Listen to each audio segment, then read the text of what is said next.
రంగారెడ్డి జిల్లా ముడుగుల మండలానికి చెందిన సూదిని సునీతమ్మ తన భర్తకు రావాల్సిన ఆస్తి వాటా కోసం గత 20 ఏళ్లుగా పోరాడుతున్న న్యాయం జరగలేదని ఆవేదన వ్యక్తం చేశారు.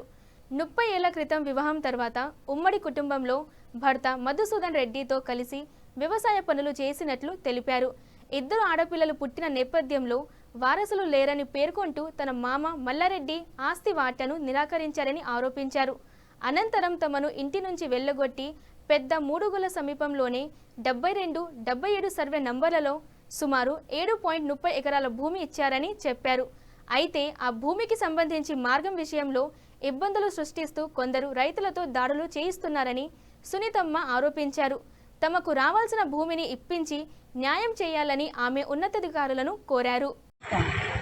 మాడుగుల మండలం విలేజ్ మాడుగుల రంగారెడ్డి జిల్లా. నా మామగారికి ఇద్దరు కొడుకులు, నా భర్త పెద్ద కుమారులు. మా మర్ది మా మామకున్న ఆస్తులో మా మర్ది అన్ని అత్తగారింటికి ఆస్తులు దాచిపెట్టి నీకు ఆడపిల్లలు ఉండరని నన్ను చిత్రహింసలు పెడుతుంది. ఇందులో మళ్ళీ మా మామ మధ్యలో మా మర్ది మధ్యలో కోర్టుల కేసులు ఉన్నాయి.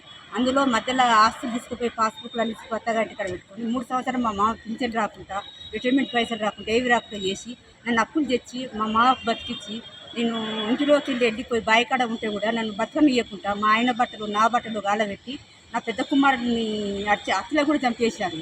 కోర్టుల కేసు పెట్టి వాళ్ళు లాయరు వెంకటగౌడు, బాలమోహన్ రెడ్డి వీళ్ళందరూ ఒక కుంభకై ఫస్ట్ 2 ఎస్ఐలు పనిచేశారు.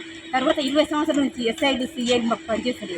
ఎంఆర్ఓ మా మామ చావుకు చచ్చిపోయిన డెత్ సర్టిఫికేట్ తయారు చేసుకొని నాకు వచ్చే ఆస్తిలో వాటర్లో నాకు రాకుండా మా మరిది అడ్డం తిరిగి లాయర్లు రాజకీయ నాయకులు పట్టుకొని కొందరు సర్పంచ్ పెట్టుకొని మా ఆయన చనిపోయిన రోజు కూడా వాళ్ళు డెడ్ బాడీకి చేద్దామంటూ కాలబెట్టి డెడ్ బాడీని కూడా తీసుకురాలేదు.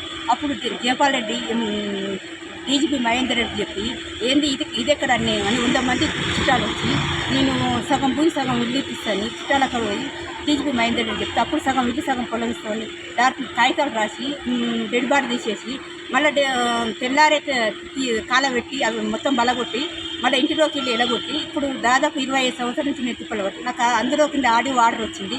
ఆడియో ఆర్డర్కి వెళ్ళి మళ్ళీ కలెక్టర్ కాడుకుంది. కలెక్టర్ కూడా ఎంఆర్ఓ ఆమె పొజిషన్ ఆమెకి ఏమనిస్తే మళ్ళీ మోసం చేసి మళ్ళీ హైకోర్టుకు పోయి బాలమోహన్ రెడ్డి పెట్టుకొని డెత్ సర్టిఫికేట్ తయారు చేసి ఆడియో నా పేరు చెప్పి మళ్ళీ 25 సంవత్సరం మళ్ళీ ఆడియో మన విజయసేన్ రెడ్డి సార్ కూడా కొట్టేసి ఆమె ఆస్తి ఆమెకి ఇవ్వని హైకోర్టు కూడా పట్టేసి పిచ్చి కేసులు దొంగ కేసులు 25 సంవత్సరాల నుంచి నన్ను హింసలు పెట్టారు. ఆల్రెడీ జిల్లా కోర్టుకి వెళ్ళిపోయి నేను జిల్లా కోర్టు గుడికి లీగల్ సెల్ కూడా వచ్చి లేదు ఈమెకి ఇంత అన్యాయం జరుగుతుంది, లేదా భూమిలోకి బాట లేదు, ఊళ్ళో మొత్తం కలిసి ఇంటి మీద పోయి రాడ తీసుకున్న వాళ్ళ భర్తను కొడుతుందని గొడవ పెట్టుకోవచ్చు.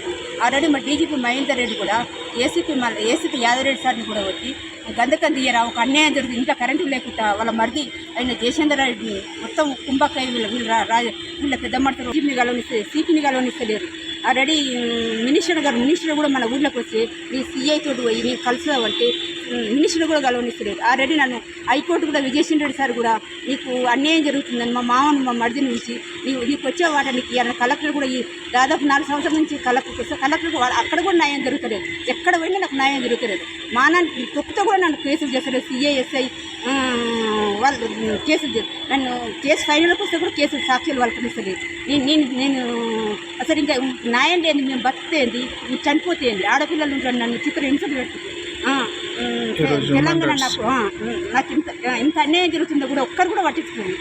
నేను ఒక్కదాన్ని ఆడపిల్లలు ఉండరా, తెలంగాణ ఎవరికి ఆడపిల్లలు లేరా, నేను ఇంత అన్యాయంతో తిరుగుతుందో కూడా ఇంతవరకు ఒక్కరు కూడా పట్టించుకోక నాకు ఎస్ఐలు సిఐలు కూడా ఒక వ్యవస్థ కూడా నాకు న్యాయం చేయకుండా ఈ కోర్టుకు ఆ కోర్టుకు అంటుంది. అన్నీ ఆల్రెడీ హైకోర్టు లీగల్ సెల్ పోయినా జిల్లా లీగల్ సెల్ మా కాడ మీ మామ డెత్ సర్టిఫికేట్ తయారు చేసి మీ మరిది డొమికి ఫైల్ తయారు చేసి ఆ కేసు మీద డీజీపీ కాడుకొని సిటీ కేసు పెట్టావు, సిటీ కేసు కూడా పెడితే కూడా కేసు పోయినసారి సిఐ డెడ్ బాడీకి కేసు పెడతాను నువ్వు అని ఫోన్ గుంజుకుర్రు, నా ఆధార్ కార్డు గుంజుకుర్రు, నన్ను లోకల్లో మొత్తం నాకు అన్యాయం చేసి దొంగలు కలిసి ఊరు వంచుకున్నారు. నాకు ఇంకా నేను ఎక్కడ బతకాలి, ఎక్కడ నేను ఏమైపోవాలి చెప్పారు మీరు. నా బిడ్డకు ప్రాణభయం ఉంది, నాకు ప్రాణభయం. 100 మంది మా మధ్య పిచ్చి కేసు పెట్టి నేను బాయికాడ అడవిలో కూడా నన్ను బతుకునేసింది. నేను ఈ కోర్టుకు ఆ కోర్టుకు అంటుంది. ఏ కోర్టుకు అయినా నన్ను నీకు అన్యాయం జరుగుతుంది, లోకల్ పోలీసులు రూల్ పాటించాలి, రూల్ ప్రకారం నీకు కేసులు చేయాలి. ఒకరు ఛార్జ్షీట్ వేసుకొని పిలిచి కూడా కలెక్టర్ ఆఫీస్ దగ్గర కేసులు నడుస్తుంటే కూడా పిలిచి కూడా నాకు మోసం చేస్తుంది. ఇదే ఎక్కడ అన్యాయం? తెలంగాణ నేను ఒక్కదాన్ని ఆడపిల్లలే ఉన్నానా? సీఎం అందరూ కలిసి సీఎం పేరు చెప్తున్నారు. సీఎం ఒక్క కొడుకే ఉన్నానని ఏసీపీలు సిఐలు అందరు ఒక్క కొడుకే ఉన్న. సిఐ కూడా అంటుంది ఒక్క కొడుకే అంటే అందరికీ ఊళ్ళో రూల్ ప్రకారం చూడాలి, ఊళ్ళో రౌండ్ చూడాలి. ఇంత ఒక్క కొడుకు ఇచ్చిన వాళ్ళు ఎవరో చూపియాలి. ఇంత అన్యాయం ఊళ్ళో అందరికి ఒక న్యాయం, నాకు ఒక్కదానికి ఒక న్యాయమా? నేను ఏమైపోవాలి ఇప్పుడు? నేను అన్ని ఆడపిల్లలు ఎంతసేపు చూసినా నన్ను మగపిల్లలు లేరని నన్ను చిత్ర హింసలు పెడతాను.